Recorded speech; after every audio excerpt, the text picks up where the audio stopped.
À la une de ce journal, 7 millions d'infections au Covid-19 en un mois en Inde, 3 689 morts en l'espace de 24 heures seulement. Les contaminations se poursuivent. L'aide internationale s'organise alors que les hôpitaux restent sous pression. Fin des restrictions de déplacement et retour partiel des collégiens et des lycéens en classe. En France, les contraintes liées à l'épidémie de Covid-19 commencent à se desserrer dès demain, mais la vigilance reste la règle. Et puis enfin, nous parlerons du retour sur Terre du vaisseau SpaceX. À son bord, 4 astronautes, 3 Américains et un Japonais. Tous ont passé plus de 160 jours dans l'espace.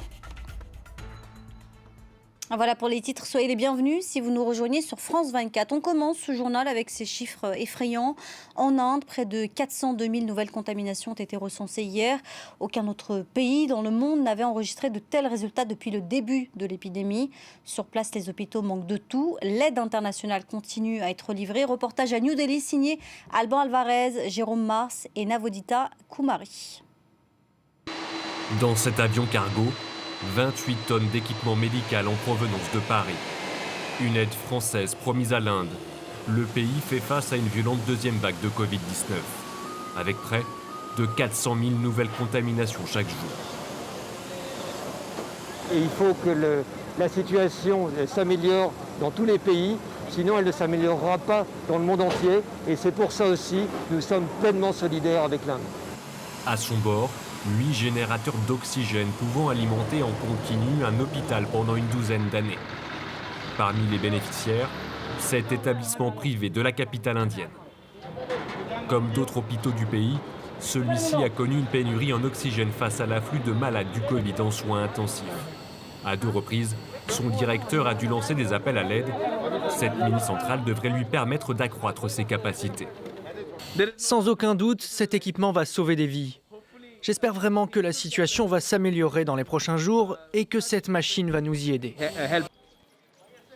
Depuis le regain de l'épidémie en Inde et face à la demande, l'oxygène est devenu une denrée rare. Conséquence, de nombreux malades meurent faute de pouvoir être soignés. Les crématoriums de New Delhi sont débordés. Nous incinérons des gens jour et nuit, plus de 100 morts par jour. Les hôpitaux arrêtent de prendre des patients car ils n'ont plus d'oxygène. Mais comment les gens vont-ils se soigner à la maison s'ils n'ont pas non plus d'oxygène ? En moyenne, l'Inde produit 7200 tonnes d'oxygène par jour. La demande quotidienne atteint désormais les 8000 tonnes.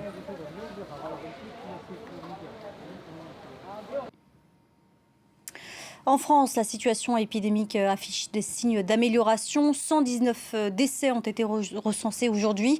Dès demain, les mesures de restriction sanitaire vont s'alléger. Aurélia Choupin. Demain, c'est d'abord la fin des attestations et des restrictions de déplacement, la fin des contrôles donc. La règle des 10 km autour de son domicile est levée, tout comme l'interdiction des déplacements entre les régions. Moi, ça m'arrange parce que je pars le week-end prochain, comme ça. Moi, je suis à la retraite, je regarde la télé, ça va pas changer grand-chose. Ça va faire du bien à tout le monde, il y en avait cruellement besoin. On ne pourra aller se promener le dimanche plus loin que effectivement les forêts les plus proches de Paris. Et puis on pourra retourner voir la famille également qui est un peu plus loin.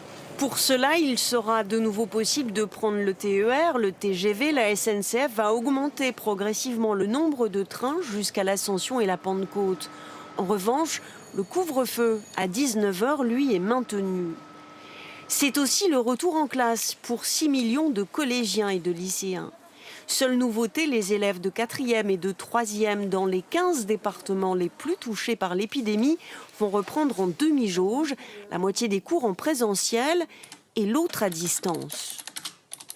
C'est quand même mieux que de fermer complètement les établissements scolaires. On sait bien qu'à chaque fois qu'on ferme les établissements scolaires, on met les plus fragiles et les plus en difficulté encore à distance et les écarts se creusent. Tous les lycéens, eux, reprennent exclusivement en demi-jauge. Quant aux enseignants, ils vont recevoir des autotests demain, comme ceux du premier degré lundi dernier, et devraient s'en servir 2 fois par semaine. Déconfinement en marche également du côté de l'Italie. Après 6 mois de fermeture, la célèbre tour de Pise accueille à nouveau des visiteurs, mais dans le respect des règles sanitaires. Julien Cheida. Sa silhouette n'a pas bougé d'un pouce. Mais en ce jour de réouverture, il règne comme un parfum d'allégresse. Après sa fermeture brutale début novembre, la tour de Pise reçoit à nouveau des touristes. Mais avant de rentrer dans ce joyau de l'art italien, il faut respecter des consignes très strictes. Essendo la scala elicoidale difficilmente controllabile il gruppo, ci sono dei distanziatori automatici che permettono al turista di valutare le distanze. Port du masque obligatoire, jauge de 25 visiteurs au lieu de 50, mais la vraie nouveauté, ce sont ces capteurs portatifs qui vibrent lorsqu'on s'approche trop du visiteur qui est devant soi.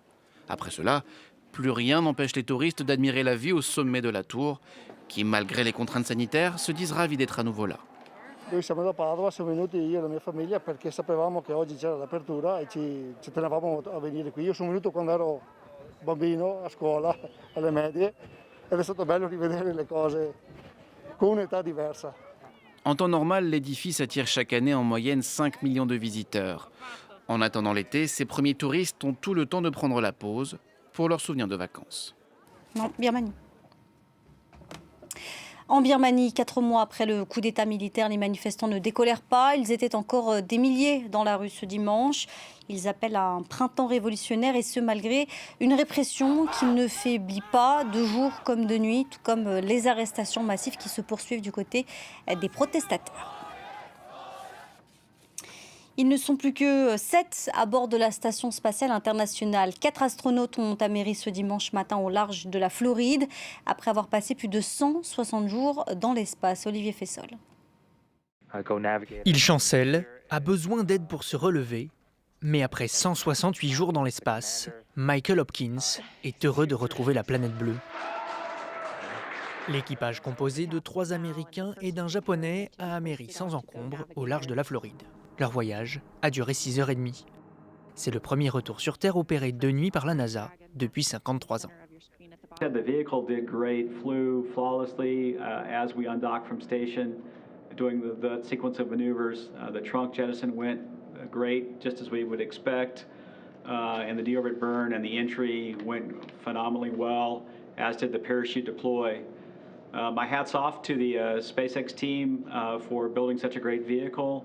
And also the recovery operations tonight was phenomenal. First time they've done. Car l'agence spatiale américaine a mené cette mission avec l'entreprise SpaceX du milliardaire Elon Musk.